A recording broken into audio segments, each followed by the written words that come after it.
The following program has received the internationally recognized Cine Golden Eagle Award for excellence in education.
The explosive power of fire can fool even experienced professionals with years of training. In this oil refinery incident, the firefighter was fortunate to escape with his life.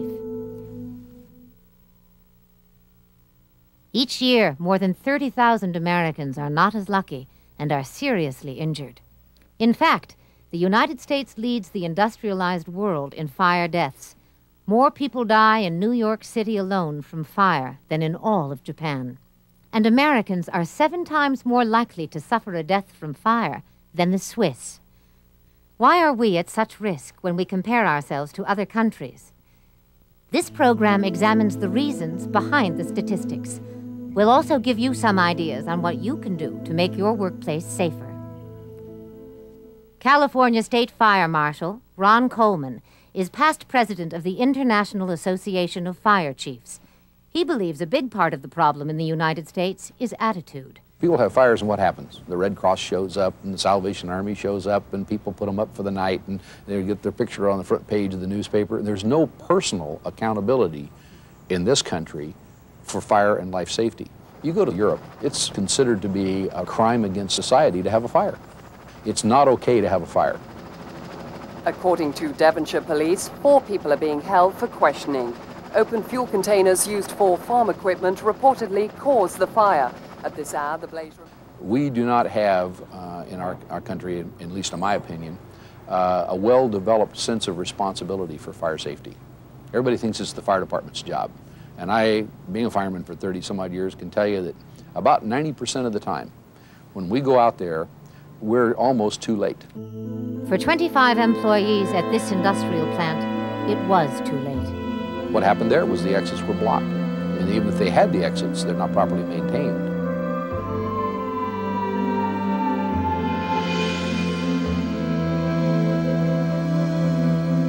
It is one of the worst tragedies in our state's history, and at this point, I've not been briefed as to whether they know what the cause of it is. I'll try to find out. What was the situation like in there? I mean, just a pack of sardines back there in a can. Everybody trying to get out, knocking on the wall and stuff. Just very black, very, very teetotal darkness, the blackest darkness I've ever seen. A lot of crying, screaming, a lot of people getting knocked down. I just knew I was gonna die.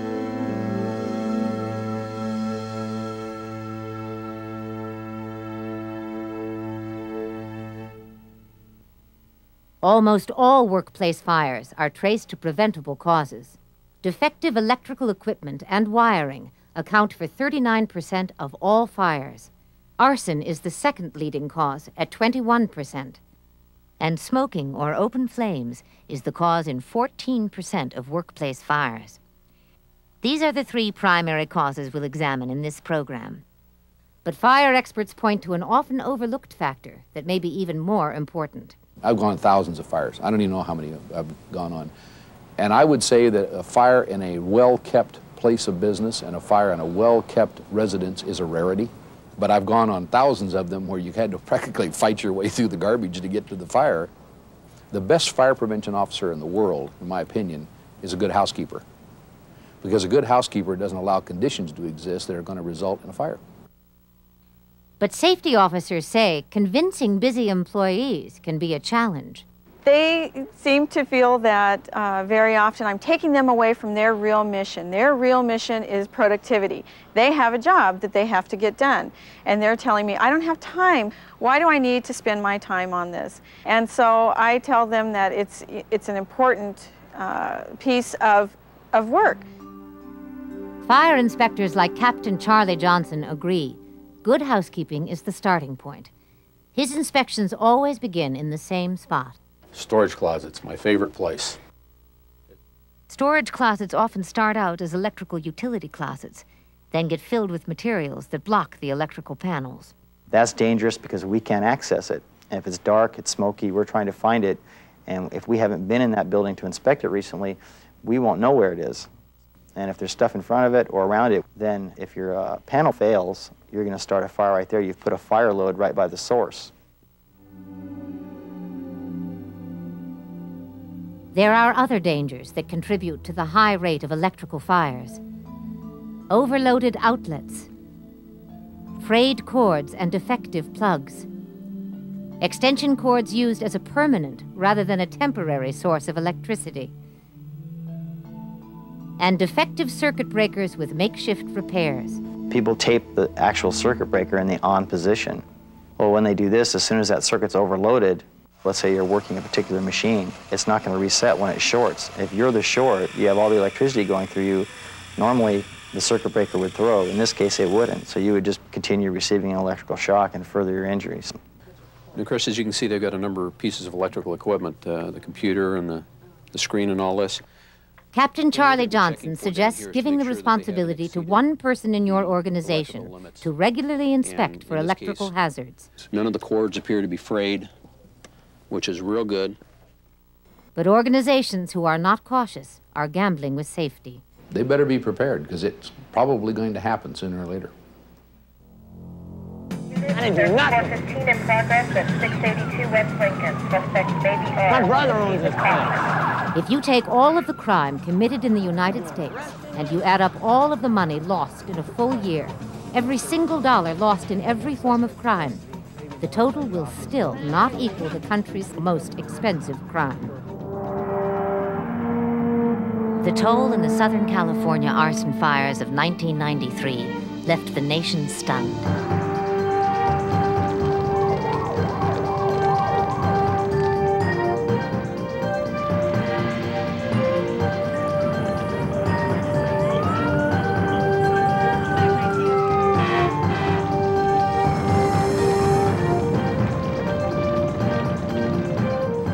In the aftermath, government leaders were searching for ways to stop the next arsonist. Ms. President, let me indicate that I just happened to be watching CNN last night, and I heard the governor of California talking about increasing crimes for arson.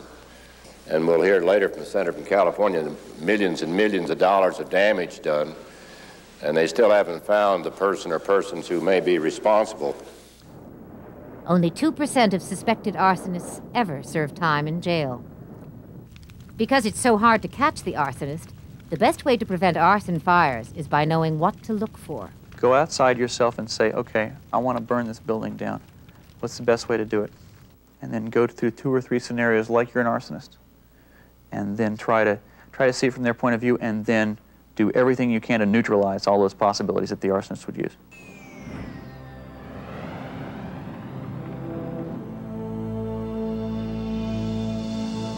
Poorly lit facilities and parking areas will make you more vulnerable to the arsonist. Yeah, that's very true. We've installed some additional lighting at the office. We have a parking lot that's kind of dark in the back. We put in some sensor lights and things like that. I tell my clients that if that's possible, if it's not too expensive, to go ahead and consider those kind of things. We find that that helps deter crime.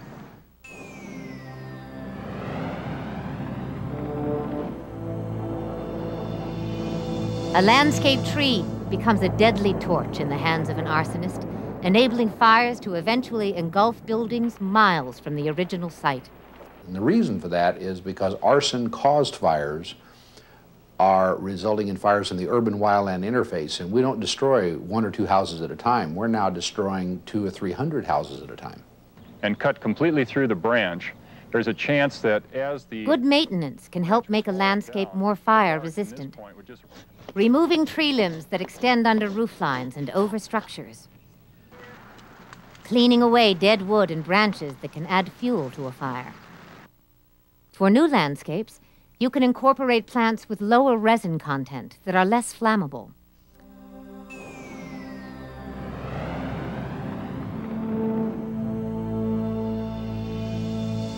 Making sure the trash cans get emptied every night. Arsonists love to use trash cans. Just start it in a trash can, and maybe they won't even put it down to arson because it started in a trash can. Great place to start a fire.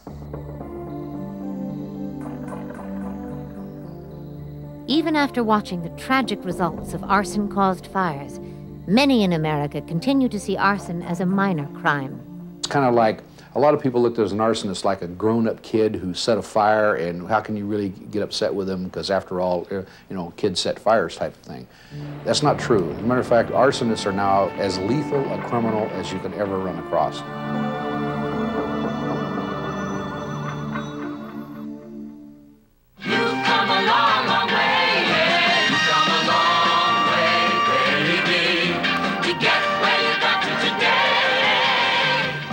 This is the Slim cigarette made just for women. New Virginia Slims, with rich Virginia flavor you'll like. Slimmer than the fat cigarettes men smoke. New Virginia Slims. You got your own cigarette now, baby. You come a long, long way. America has come a long way.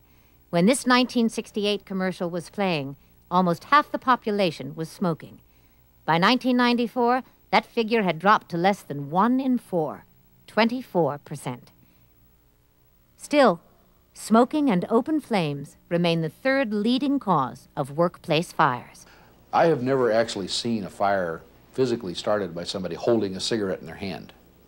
It's when the cigarette is disposed of that we have the problem. If you're going to smoke, there's got to be a way of disposing of it safely, and flipping it in the trash can or flipping it out the window. That's not safe disposal. There are an estimated 2,300 deaths in the United States every year from cigarettes carelessly discarded. At the California Bureau of Home Furnishings, they're testing ways to reduce the number of deaths and injuries. After placing a normal cigarette on this chair, the cushion bursts into flames and continues to spread quickly. The Bureau says that a fire-safe cigarette, one that stops burning within 2 minutes if not smoked, would clearly save lives. But even though cigarettes can be made safer, carelessness is still a major cause of smoking-related fires. If your organization permits smoking, set aside designated areas away from non-smokers and flammable materials. For both health and safety reasons, the number of smoke-free workplaces in the United States continues to increase.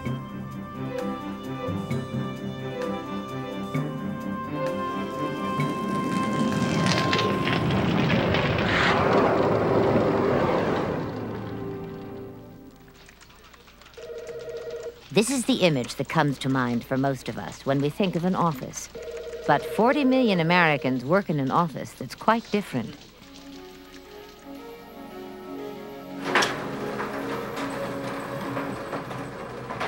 Hi, Mary. Yeah, Richard here. Today, there are offices in almost half of the homes in America. And it's natural to overlook in our home office what we take more seriously in a traditional office. What I'm looking for, Bill, is a heater for a small office that I have at the house here, and I was looking at these two tiles. Portable space heaters are an example. If you're going to use a portable heater, it's real important that it be in an area where it's stable. It can't be knocked over. It can't have a cord jerk and pull the thing over on its side.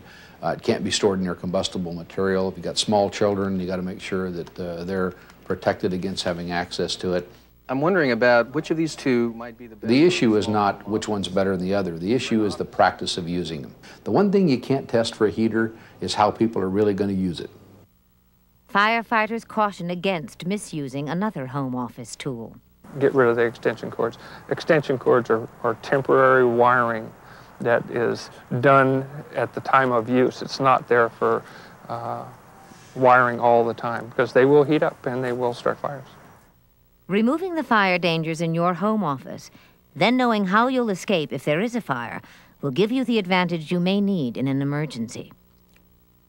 About 99% of the population thinks it's never going to happen to them. In the state of California, for example, we average about 2.2 million alarms per year. Of that, about 10 to 12% are fires. And of that 10 to 12%, that's 300,000 people a year who lost the gamble.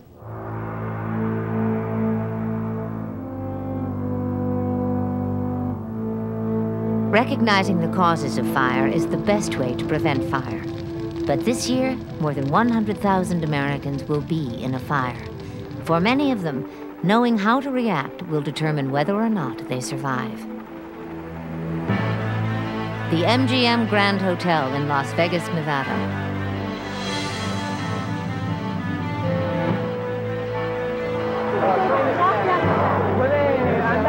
He's got to go priority. On a bright, sunny morning in 1981, 84 people died, most of them 20 floors away from the fire. Sometimes you don't even see what's getting you. It's products of combustion, which in some cases are transparent gases. And in a lot of cases, they are lighter than air, which means that they'll migrate throughout an entire building. And people have been known to be asphyxiated, and they don't have a mark on their body. And in the upper floors of the MGM Grand, where so many people died. No physical fire damage in there whatsoever, none. It was all related to toxic gases. So smoke is the #1 killer. With smoke, the lack of oxygen caused by carbon monoxide can create confusion and disorientation, preventing the victim from getting out, even if the escape path is open. People do weird things in fires. I've gone on a couple of fatalities, for example, where people crawled under their own bed. They got up, they got disoriented, and they turned and crawled back underneath their own bed thinking they were escaping. Whether you work in a high-rise building or a single-story structure, staying low, underneath the smoke, and getting out quickly are your two most important goals. You may not have the luxury of being able to just look for what you need. It may be a situation where you have to get out, you have to be able to find your way out by crawling on the floor and feeling the walls. If you're not familiar with what walls lead where the exits are, where the fire extinguisher is if you need that, then you could be disoriented and trapped. Learn how to get out.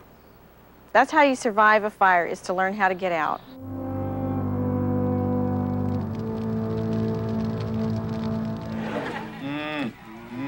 Yeah, yeah.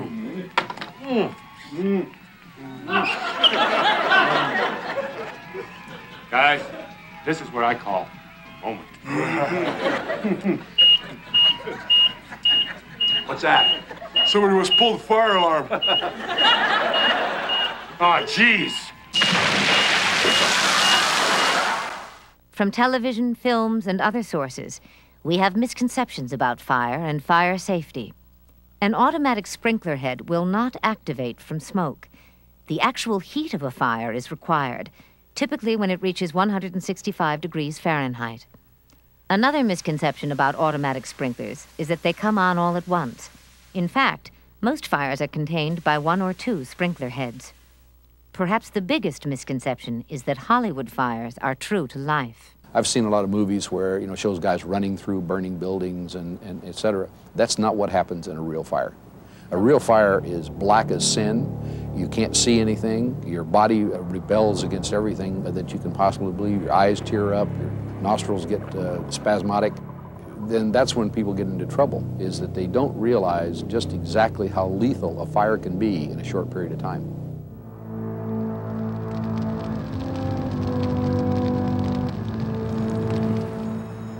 That's right. Correct. Very good. Involving everyone in an ongoing training program will give your organization the skills needed to escape in a fire emergency. Come in. Hands-on training is the best way to learn how to operate a fire extinguisher. Nope, not quite. There you go. You got it. Lord! Where to position fire extinguishers is also important. This is a large 20-pound dry chemical extinguisher with a discharge time of 25 seconds. The type of fire extinguisher you'll need depends on where you work. Cartridge type extinguisher. It's not pressurized like this. Okay, the one thing that you don't want to do is get too close to the fire, okay? And this is what can happen. See how it spreads? And what happens? Safety equipment suppliers or the fire department in your area can provide training. So you don't want to do that.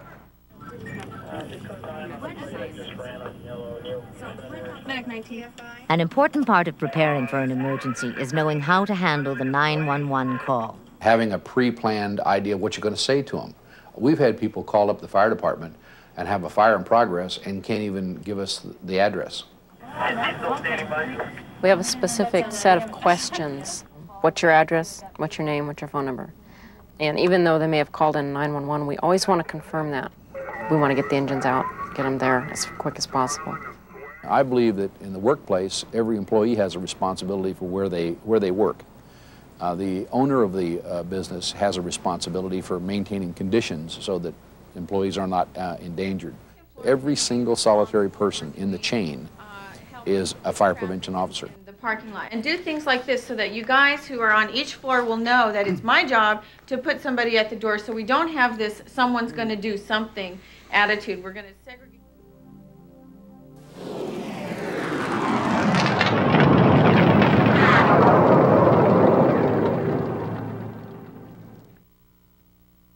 Good pre-fire planning anticipates the needs of employees, customers, or visitors who have disabilities. The primary concern is to locate and evaluate emergency exits. The atmosphere on the inside of a burning building is extremely, extremely hostile.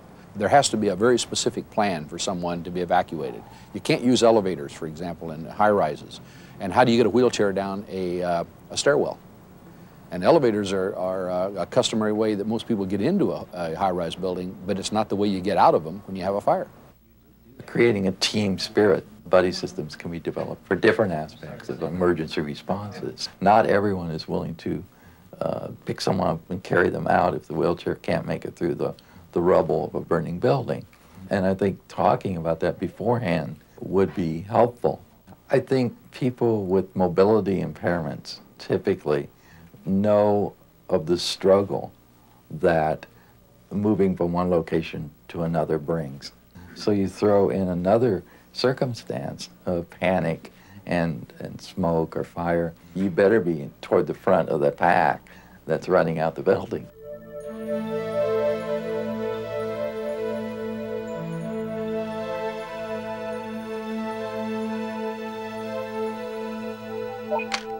From the causes of fire in the workplace to getting out alive, we've looked at ways to effectively safeguard the future against fire. What lies ahead for us as a country is less certain. In this country, there are 35,000 different fire departments, and they range in size from very small volunteer departments to very large metropolitan departments. And as a result, to a very large degree, there is a lack of standardization in how we approach the problem. Cities like Scottsdale, Arizona, have progressive safety codes where automatic fire sprinklers are required in every commercial and residential structure. But more than half the buildings in the United States are in rural areas, like Hamlet, North Carolina, where there are no fire safety codes at all. We are the only country in the world with such a system.